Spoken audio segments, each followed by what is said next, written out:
Hi friends, welcome to our channel. And in this video, I will show you and tell you how you can view your Facebook profile as publicly accessible. Please friends, subscribe to our channel, put your likes, also write your comments. So let us get started with you. And to do that, open up Facebook on your phone.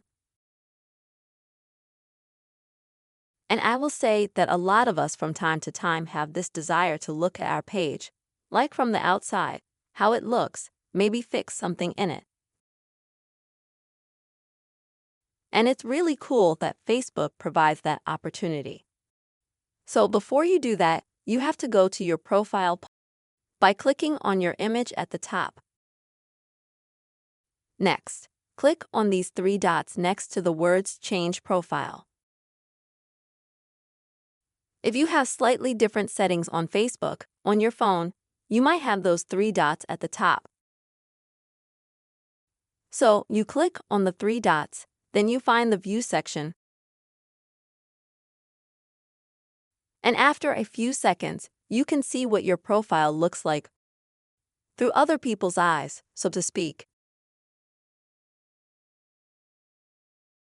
And after that you can, for example, change your profile the way you want, if you see something you can change.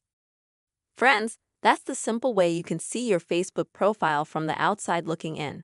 I really hope this video was helpful for you. Please, friends, don't forget to subscribe to our channel, write already comments and also put your likes. See you soon.